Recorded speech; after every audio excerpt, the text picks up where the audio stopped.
Assalamualaikum warahmatullahi wabarakatuh. Hello everyone, how are you today? I hope you in a good conditions. We are from Group 1 and today we are going to learn about strategies for data collections and researching. But before that, let me introduce our group. My name is Siska Mutiara Ayu as the first presenter, and Ahmad Lukmanul Hakim as the second presenter, and Sunaini as the third presenter, and Ginsa Octaviani as fourth presenter, and the last is Chintan as five presenters. Okay, the first material is about ethical issues. The questionnaires will always be an intrusion into the life of the respondents, be it in terms of time taken to complete the questionnaires, the level of truth or sensitivity of the questions, or the possible invasions of privacy. It means we, as researchers, before conducting the research, must ask participants for permission first. Are they willing or not to be asked for the data? We cannot force them, and we have to be sure that the data they provide will be safe. And next is approaching the planning of a questionnaire. And at this stage, to make it easier and help in making questions, we can use flowchart techniques. You can see in the PowerPoint the flowchart. This is the example of flowchart to make a planning of questionnaire. In that flowchart, the question is, do you have double glazing on any window in your house? As we know that this question have two possible answers, yes or no. After that, we make a next questions.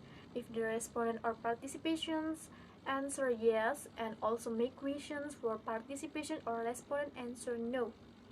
For example, for the participants that answer no. So we can make the next questions like, do you have any plan to get it installed or not? And so on. We have to make questions from general to specific questions in order to get the detailed data. And then the next is operationalizing the questionnaire. The process of operationalizing a questionnaire is to take a general purpose or set of purposes and turn this into concrete, researchable fields about which actual data can be gathered. This means that it is a process in determining the purpose of the questionnaire before conducting the questionnaires, such as what kind of data that we want. It must be clear and detailed. There are 3 steps to operationalizing the questionnaire. Firstly, a questionnaires general purpose must be clarified and translated into a specific concrete or set of aim. This means that we must determine the general purpose of the questionnaire, and after that, the general purpose is made even more specific. For example, if we want to make a research about to explore teachers' views about in-service work is somewhat nebulous, whereas to obtain a detailed descriptions of primary and secondary teachers apparatus in the provisions of in-service education course is reasonably specific, and having decided upon and specific the primary objective of the questionnaire. And then for the second phase of the planning involves the identifications and itemizing of subsidiary topics that relate to its central purpose. In our examples, subsidiary issues might well include the types of course required, the content of course, the locations of course, the timing of course, and the design of course, and the financing of course. And the third phase follows the identifications and itemizations of subsidiary topics and involves formulating specific information requirements relating to each of these issues. For example, like with respect to the type of course required, Detailed information would be needed about the durations of course, like one meeting, several meetings, a week, a month, or a term or a year. And then the status of course, like non-award bearing with certificate, diploma, or degree granted by college or university. And the orientation of course, like theoretically oriented involving lectures, readings, or etc., or practically oriented involving workshops and the productions of curriculum materials. What we have in example then is a move from a generalist area interest or purpose to a very specific set of features about which direct data can be gathered. And then the next is operationalizing the questionnaire. The process of operationalizing a questionnaire is to take a general purpose or set of purposes and turn this into concrete, researchable fields about which actual data can be gathered. This means that it is a process in determining the purpose of the questionnaire before conducting the questionnaires, such as what kind of the data that we want. It must be clear and detailed. There are 3 steps to operationalizing the questionnaire.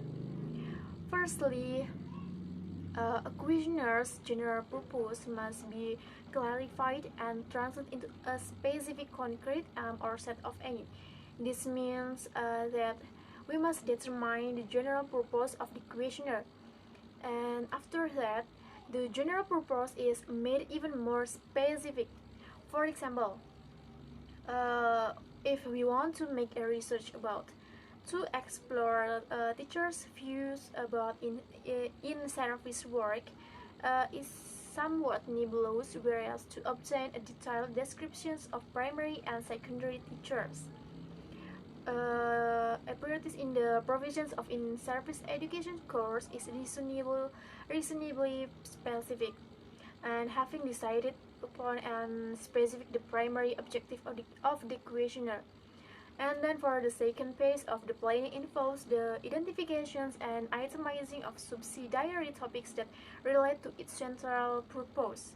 In our examples, subsidiary issues might well include the types of course required, the content of course, the locations of course, the timing of course, and the design of course, and the financing of course. And the third phase follows the identifications and itemizations of subsidiary topics, and involves formulating specific information requirements relating to each of these issues. For example, like with respect to the type of course required, detailed information would be needed about the durations of course, like one meeting, several meetings, a week, a month, or a term or a year. And then the status of course, like non-award bearing with certificate, diploma, or degree granted by college or university. And the orientation of course, like theoretically oriented involving lectures, readings, or etc., or practically oriented involving workshops and the productions of curriculum materials. What we have in example then is a move from a generalist area interest or purpose to a very specific set of features about which direct data can be gathered. Okay, the next is structured, semi-structured, and unstructured questionnaires. Structured questionnaires designed for large number of samples. For example, like the qualitative research, where it is required large number of participants. And the second is semi-structured questionnaires, refers to the questionnaires where the sample that used can be large or small. And the last, unstructured questionnaires, designed for the small number of samples. For example, like the qualitative research, where it is required small of participants. And then next, types of questionnaires items. There are several kinds of questions and response modes in questionnaires, including, for example, like dichotomous questions, multiple choice questions, rating scales, and open-ended questions. Those are will explain one by one by me and Ahmad Lukmanul Hakim in the next sections. For the next point is avoiding pitfalls in equations writing. For the first is avoid leading questions, that is, questions which are worded or their response categories represented in such way as to suggest to respondents that there is only one acceptable answer, and that other responses might or might not gain approval or disapproval respectively.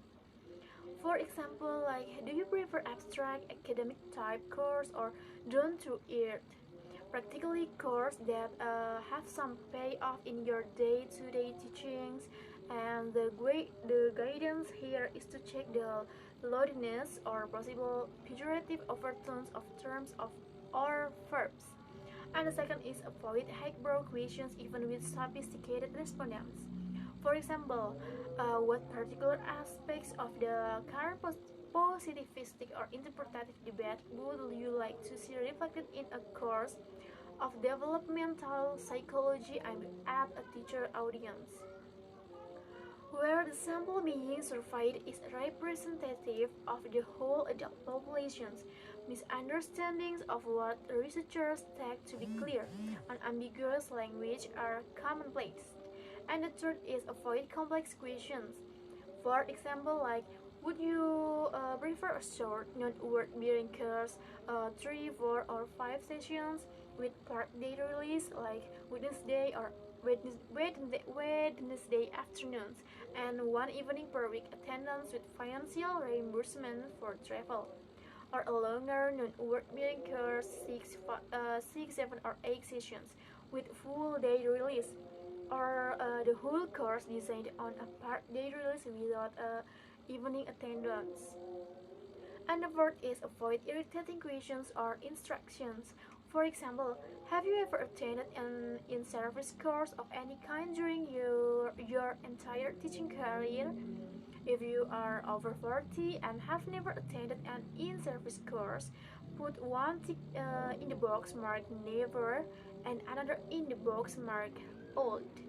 And for the five is avoid questions that use negatives and double negatives. For example, like, how strongly do you feel that no teacher should enroll the in-service or bearing course who has not completed at least 2 years full-time teaching? And the sixth is avoid too many open-ended questions on self-completion questionnaires, because self-completion questionnaires can't probe respondents to find out just what they mean by particular responses. Open-ended questions are a less satisfactory way of eliciting information. These questions does not hold in the interview situation, however. Open-ended questions, moreover, are too demanding of most respondents' time.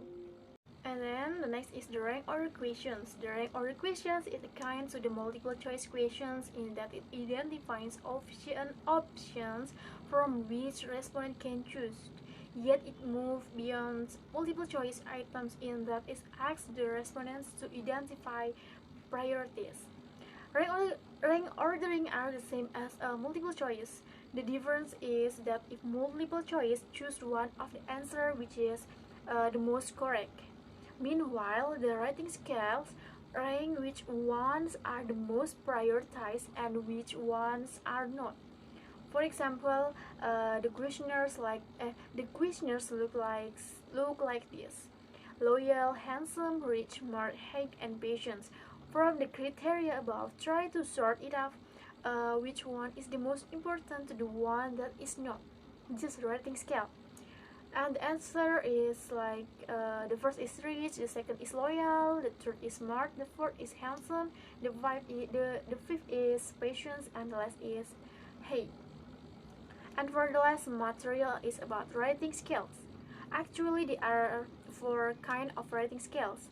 That is like scale, semantic difference scale, Thurston scale, and Goodman scale.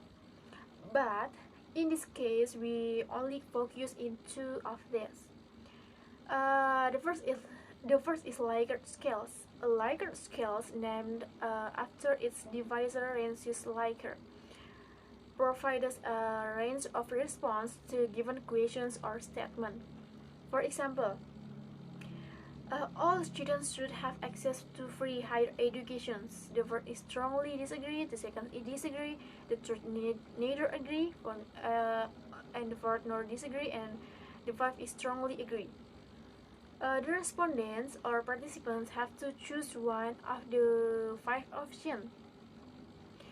And then for next, semantic differential scale.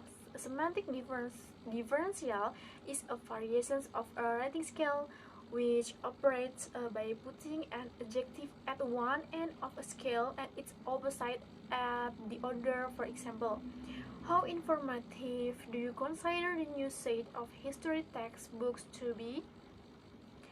And you write the useful until useless and give the number from useful until useless like 1, 2, 3, 4, 5, 6, 7.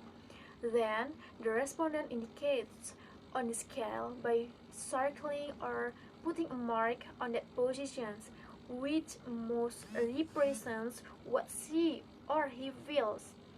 Rating scales are widely used in research, and rightly so, for the combine the opportunity for a flexible response with the ability to determine frequencies, correlations, and other forms of quantitative analysis. They afford the researcher the freedom to fuse measurement with opinion, quantity, and quality. So, rating scales are powerful and useful in research. The researcher, nevertheless, needs to be aware of their limitations. Okay, the next is open-ended questions.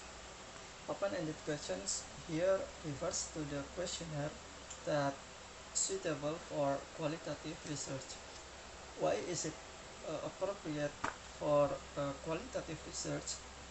Open-ended questions appropriately used for smaller scale of research, for example, like research that requires only maybe 10 question 10 participants, or 3 participants, or maybe 5 participants, and etc.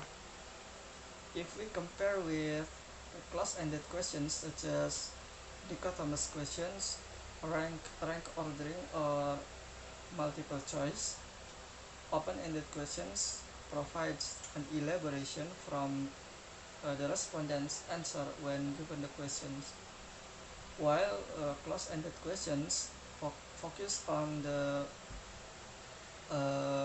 yes/no questions or agree and disagree, where it is effectively to gain the data from large number of respondents, where it is suitable for qualitative research. And then when we want to conduct the research qualitatively and the questionnaire as the instrument, we can use open-ended question to collect the data from participants. Remember that open-ended questions is effective for small number of participants or respondents. If we use open-ended questions to large number of respondents, it will take a lot of time to interpreting the answer. And this is the example of open-ended questions. We can compare the answer between the open-ended questions and close-ended questions.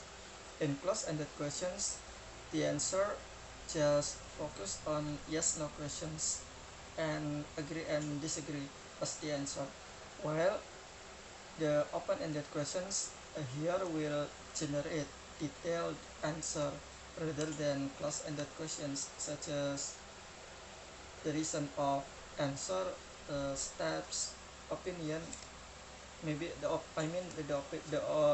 opinion of participants and etc., where the data that have been collected will be interpreted into larger meaning.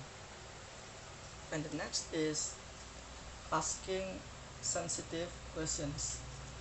Sometimes there are some sensitive questions for the respondent while filling the questionnaire, such as the questions that ask about criminality, illness, family details, political beliefs, and etc. So we as the researcher must be aware with this kind of questions, the questions that may be sensitive for the respondent, for the particular respondent. So uh, in this case, Sudman and Bradburn give a suggestion related to the sensitive questions, such as open-ended with long questions in gaining the information is preferable rather than close-ended questions. And then use in the questions, it should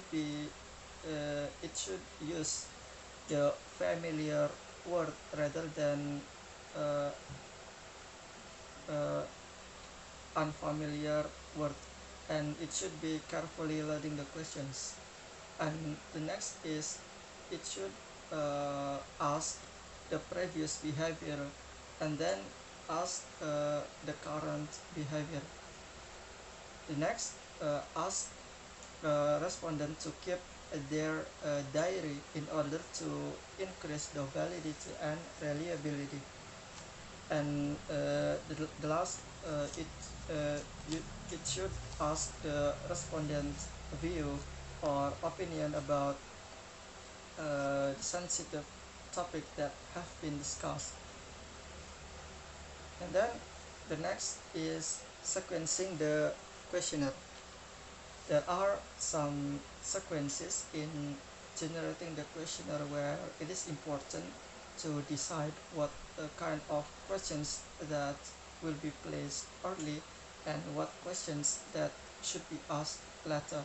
For example, like the questions that ask about general thing or general information or unthreatening questions, it should be asked in the early in the early section of questionnaire, and then move to more personalized questions in the middle section.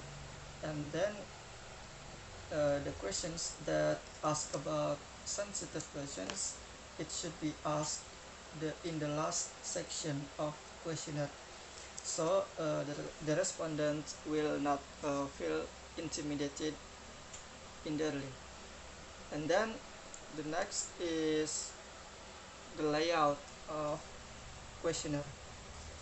In creating the questionnaire, it's also important to consider its layout to in order to attract the respondent interest. How to create the good layout? In the uh, in the early in the early, you can put the statement about the warranty, such as the anonymity, and then give the purpose or guidance in every section of questionnaire, where it should be as clear as possible. Sometimes a complex instruction should be excluded in order to avoid ambiguity, and then give a simple way for the respondent to answer the questions, and also uh, the instruction how to answer.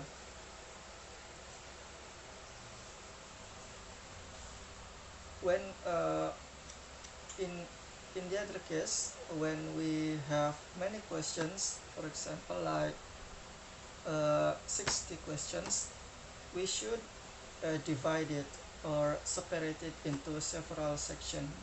For example, we can divide it into 4 sections. where in every sections it should be an introduction, and then it is also important to arrange the sequence of questions like I've explained before, which questions should be asked early and which questions should be asked later. The next, we can give the different color in particular page, such as to highlight the instruction or the important statement in questionnaire. And in the end of the questionnaire, we can ask the respondent to check the answer and thank for the participation. And next, covering letter. The next is covering letter. The purpose of covering letter here uh, is to indicate the aim of the research, and then convey to respondents. It's important to assure them of uh, confidently and to encourage the reply to encourage the replies. The covering letter should include uh, in covering letter it should include provide a title of research, and then indicate the purpose of research, and then also indicate the important and benefit of research. You can read it carefully what should be included in the cover or sheets. And the next is piloting the questionnaire. Before we implemented the questionnaire, it will be good to pilot the questionnaire to increase the quality of the questionnaire. The purpose of piloting the questionnaire, such as to check the clarity of questionnaire items, instruction, and layout, and then to gain feedback on the validity of the questionnaire. Those points, those many points, those points are the purpose of piloting the questionnaire. And the next is consideration in questionnaire design. In designing the questionnaire, there are some consideration that need to be highlighted, such as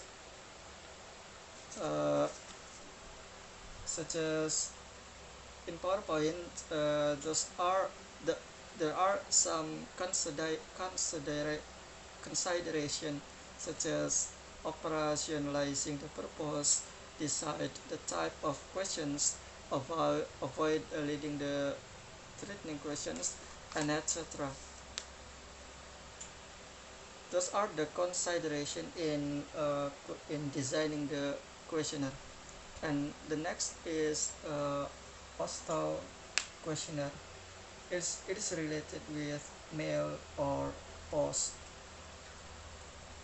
Many people argue that postal questionnaire is the best form of survey, especially in educational inquiry. What's the questionnaire? What is the postal questionnaire here? Postal questionnaire it is a kind uh, where the questions is created by the researcher, and then it is posted or mailed into a desired participant, where they have been volunteered as the participant. Postal questionnaire has some advantages, such as it tends to be cheap, and then can be used for larger sample, and what's that and easily quantified. However, there will be some weaknesses of this kind of questionnaire. of postal questionnaire. For example, for example, for example, like me as the researcher, and then you, and then I give the questionnaire by send or post it to the respondent, but and then I have received the answer after the respondent uh, has answered the questions, but I don't know who actually has answered the questions, whether the correct respondent or it is not him or her. Besides that, sometimes the researcher get the minimal response when using postal questionnaire. In this case, Hanville and Joel identify some factors how to get good rate, good response rate in postal questionnaire, such as we need to consider the uh, initial mailing initial mailing, and then besides the initial mailing, there is there should be an incentive. Incentive refers to a gift where it is given to respondent in order to increase the response of questionnaire. The incentive here may be in form of token, such as custom ballpoint, special book, or note, or etc. Then the incentive is mailed at the same time with the questionnaire. And then the last point is processing the questionnaire data. In the end of my session, I'm going to explain the uh, how to processing the questionnaire data, when how to processing questionnaire data. when when we have collected all the data from the respondent clearly and accurately, the next move is processing the data. But the first uh, before we processing the data, we should edit the result of the questionnaire first. There are three stages in the editing process, such as uh, identify and eliminate the errors in editing stage. There are three central tasks according to Moser and Carlton, such as completeness, accuracy, and uniformity. Accuracy refers to the activities such as check and ensure that every question has been answered. If there is a missing answer, the respondent can be contacted again to gain the missing information. And accuracy refers to the activity like check the answer when the questions where the questions must be answered accurately, because sometimes there are some mistakes in filling the questionnaire, such as the respondent give tick in uh, tick in wrong box or give the incorrect code. Okay, and the next stage after we pass the editing process, the next stage is coding. Coding refers to the activity to reduce the data after we collect the data, then we reduce it into a simpler result, such as, for example, like those are 20 males who answered agree, and there are 15 females who answered disagree. Or it can be resulted as 50% of respondents answered agree, uh, while 50% of respondents answered disagree, and etc. However, not all data can be coded, such as data that gathered from open-ended questions, where it belongs to qualitative research. The data should be interpreted into larger meaning to generate the detailed information, so it cannot be coded into simpler meaning.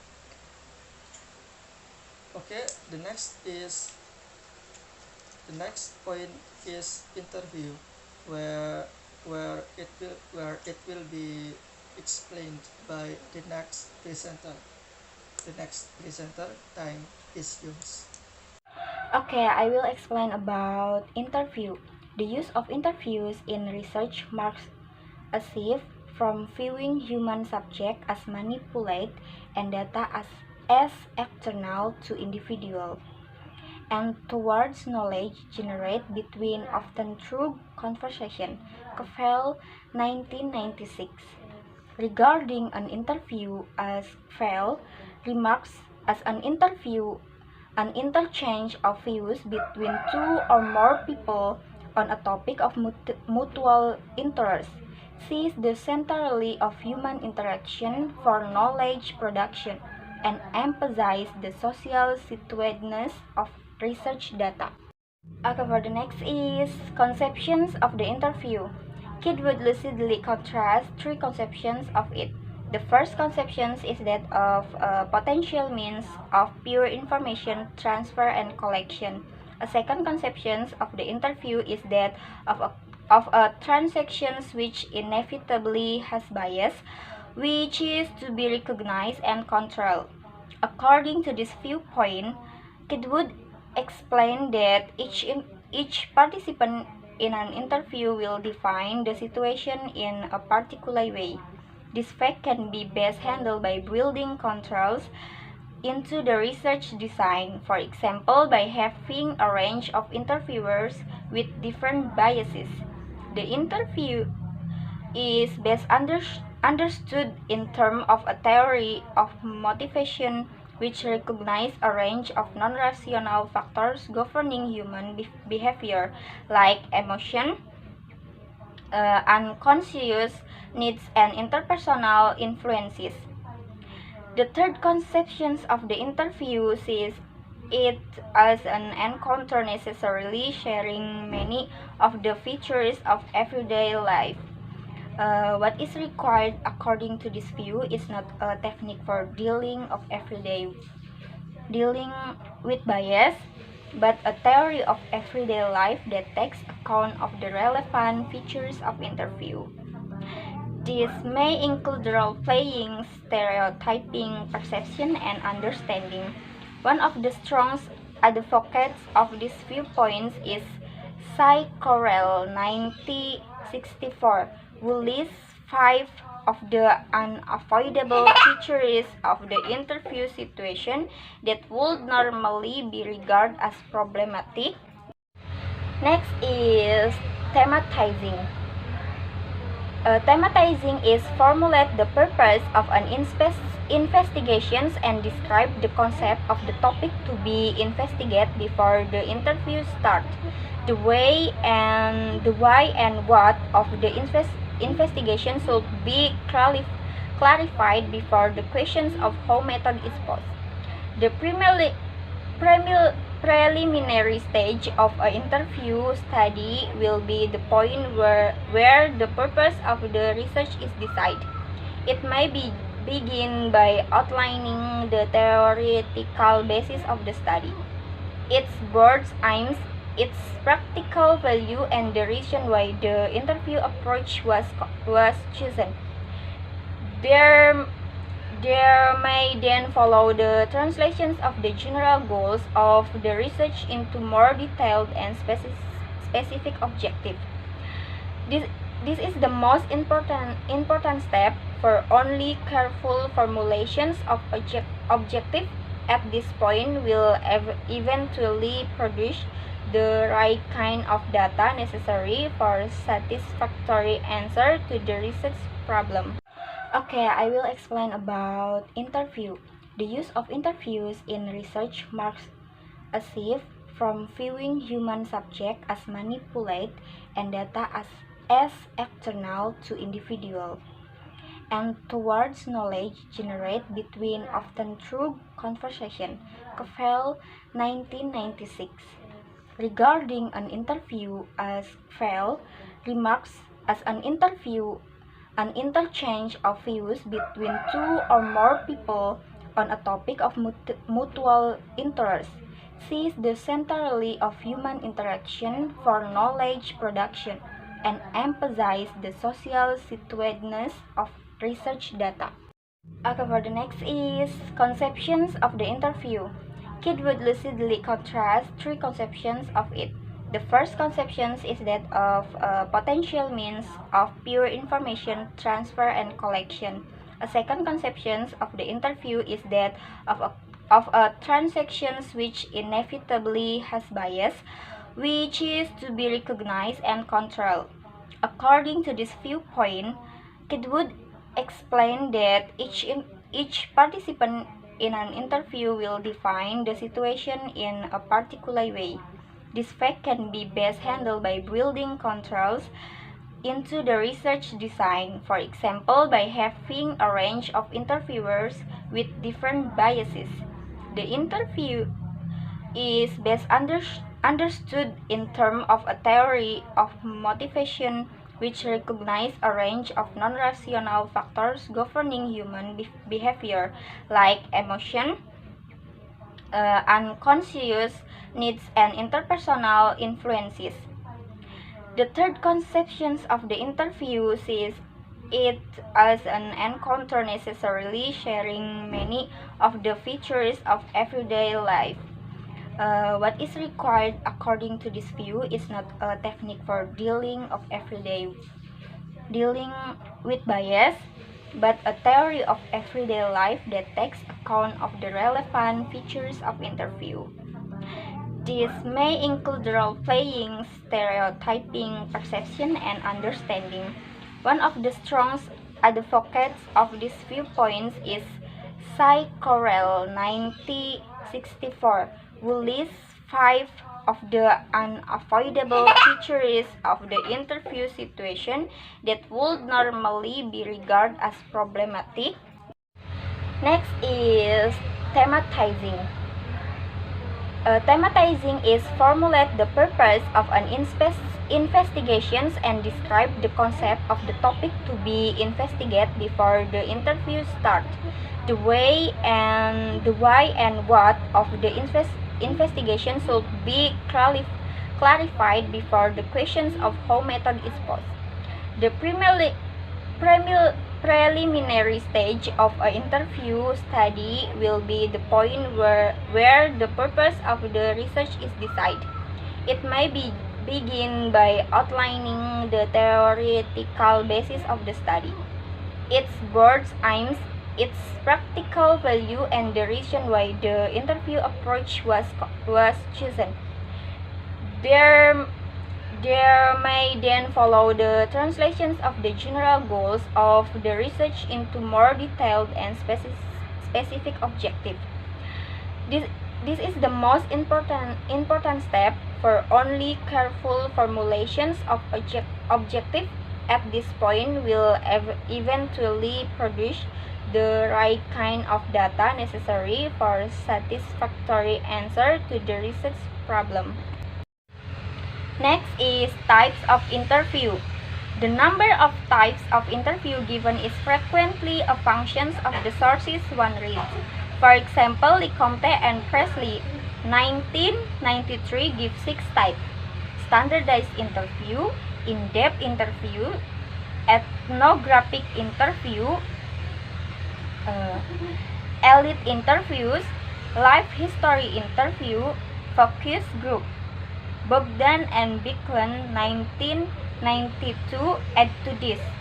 Semi-structured interviews, group interviews. Lincoln and Guba, 1985, add structured interviews, and Oppenheim, 1992, add to this. Exploratory interview. Patton, 1980, outlines 4 types: informal conversational interview, interview guide approach, standardized open-end interview, and closed quantitative interview. Fell, 1996, set the several types of interview along a series of continua, arguing that interviews differ in the opponents of their purpose, their degree of structure, the extent to which they are exploratory or hypothesis testing, whether they seek descriptions or interpretation, whether they are largely cognitive focused or emotion focused. A major difference lies in the degree of structure in the interview, which itself reflects the purposes of the interview. For example, to generate number of respondents' feelings about a given issue, or to indicate unique alternative feeling about a particular matter. And the next is interview. So, interviews are an appropriate method when there is no need to collect in-depth information on people's opinion, thoughts, experiences, and feelings. So, Tuchman in 1972 has reviewed that the procedures to adopt at the interview itself, the interviewer will need to establish an appropriate atmosphere such as the participant feels secure to talk freely. For the example, when there is the need to address the cognitive aspect of the interview, ensuring that the interviewer is sufficiently knowledgeable about the subject matter that she or he can conduct the interview in formal manner, and the interviewee or participants doesn't feel threatened by lack of knowledge. And the issue of ethics also needs to take account of what is to count as a data. Now, for the example, it is often after the cassette recorder or video camera has been switched off that the games of interview are revealed, or people may wish to say something off the record. So the status of this kind of information needs to be clarified before the interview commences. And then there is a need to address the interpersonal, interactional, communicative, and emotional aspects of the interview, and also be responsible for considering the dynamics of the situations. For the example, how to keep the conversation going, how to motivate participants to discuss their thoughts, their feelings and experience, and how to overcome the problems.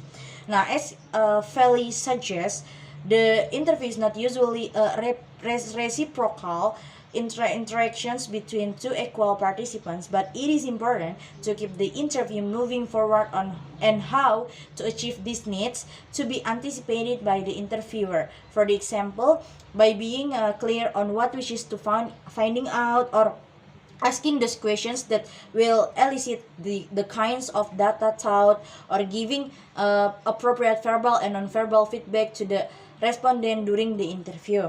And then the next is transcribing. In qualitative research, transcriptions is conducted of individual or group interviews and generally written verbatim or exactly word of word. Now, transcribing may appear to be a straightforward technical task. Of course, the time spent on transcribing will also vary depending on the transcriber's typing speed, the speed of talk, the number of speakers involved, and the technologies used to transcribe. Yeah, and what is made available to transcribe by the recording. For the example, video recordings provide much more informations that may be transcribed and can take much longer to transcribe than audio recordings if the descriptions and actions and activities are included in transcripts, and there are many tools to assist with the transcriptions itself. Yeah, and the next is analyzing.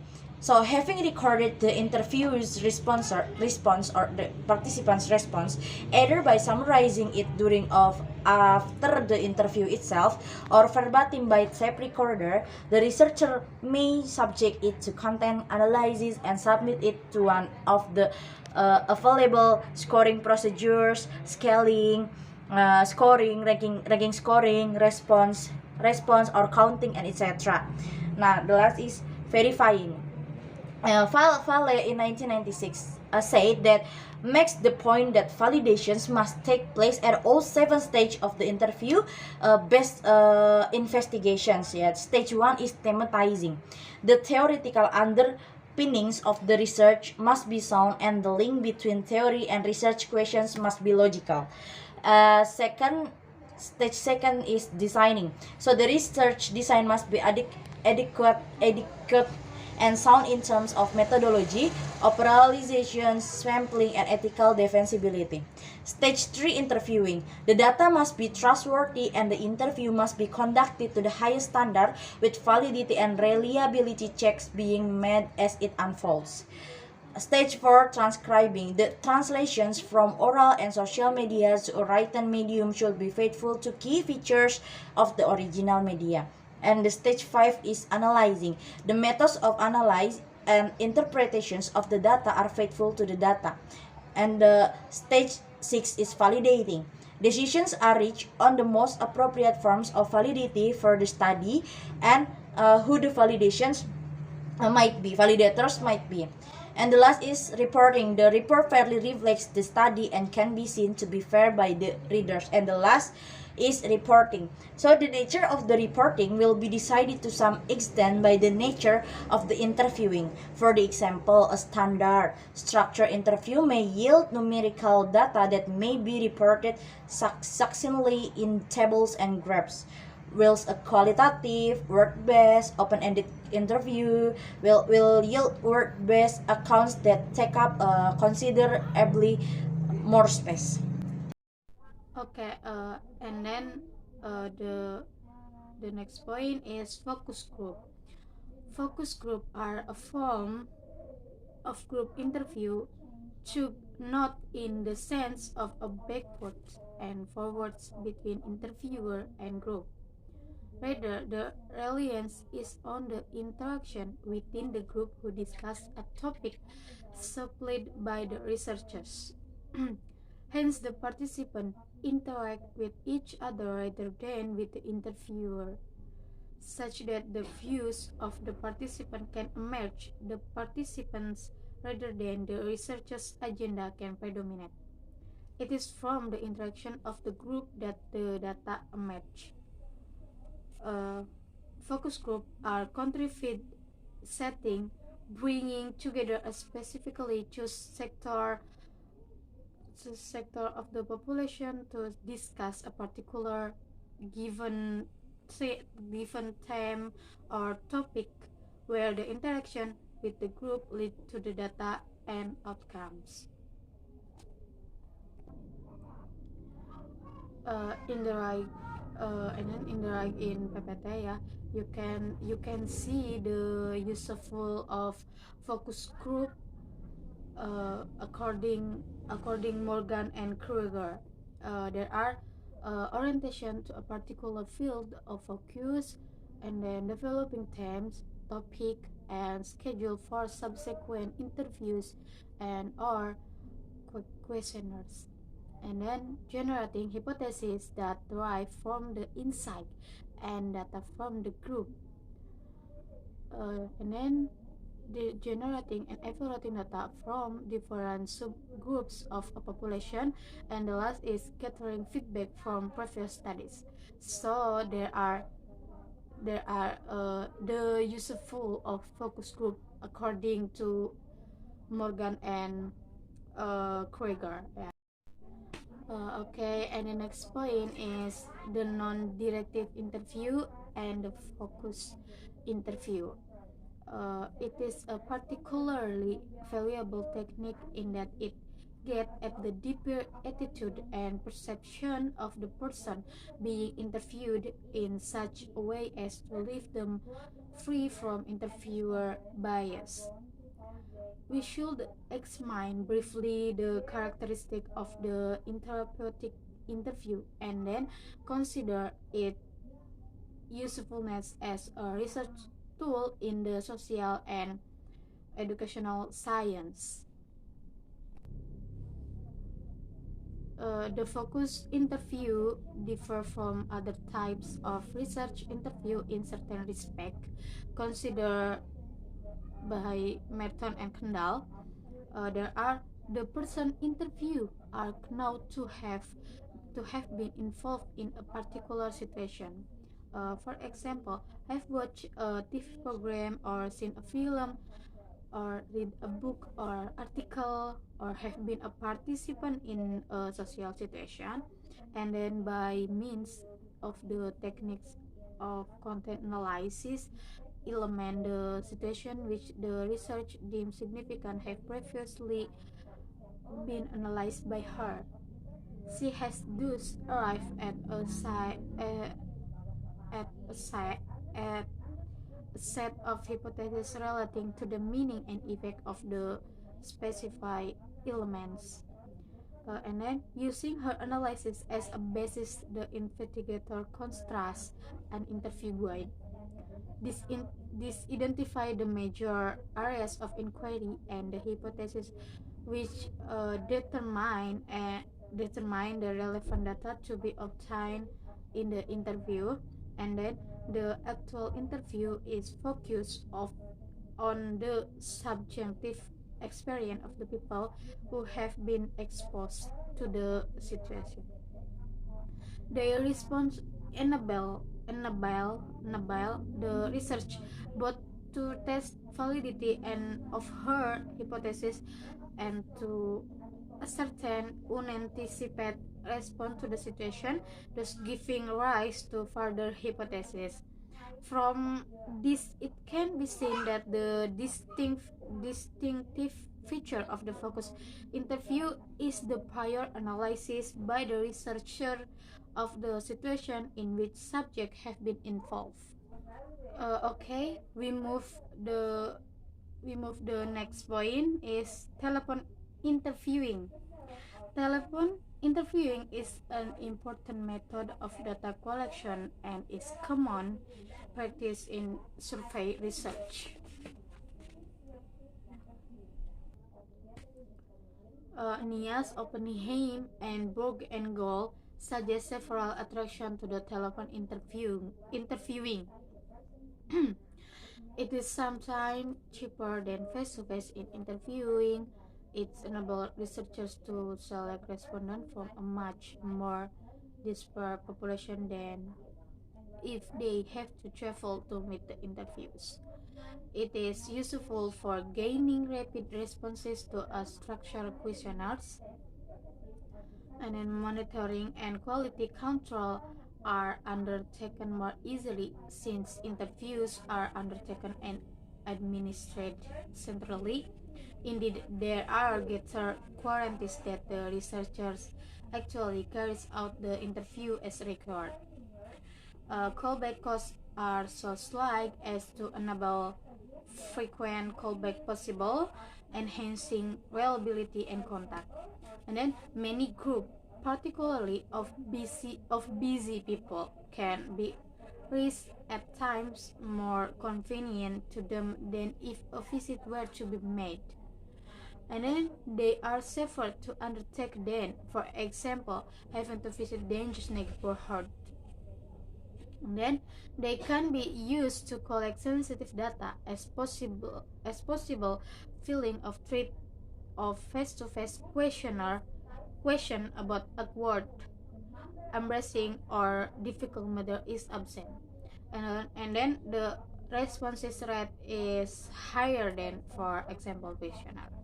This issue is not as cut and dried as the claim made for it, as there are several potential problems with telephone interviewing. For example, it is very easy for respondents simply to hang up on the caller.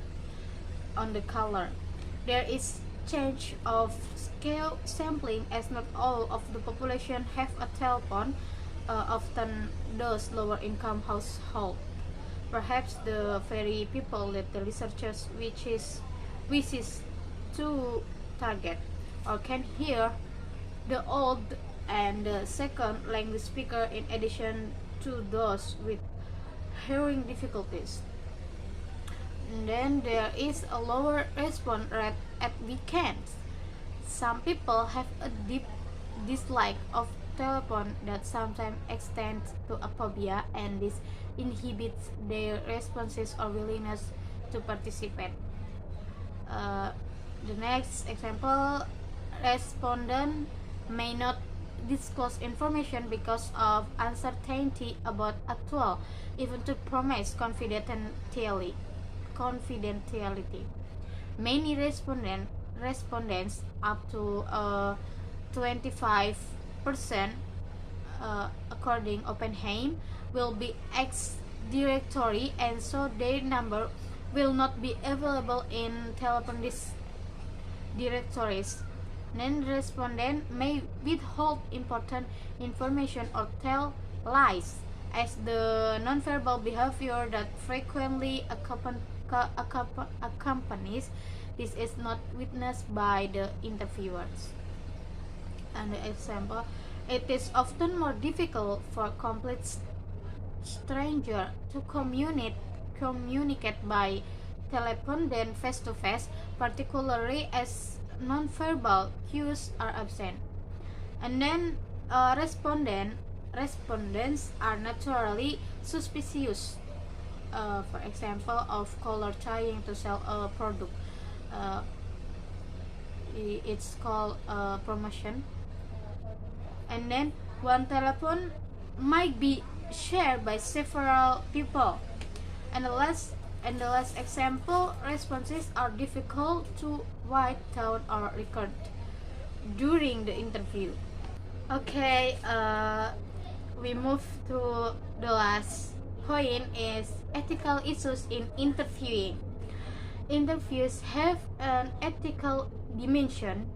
They concern interpersonal interaction and produce information about the human condition.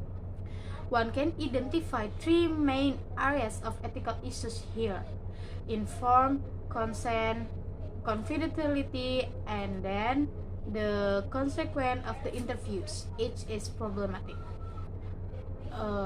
Considering by CAFAL. For instance, who should give the informed consent is, for example, participant, their superiors.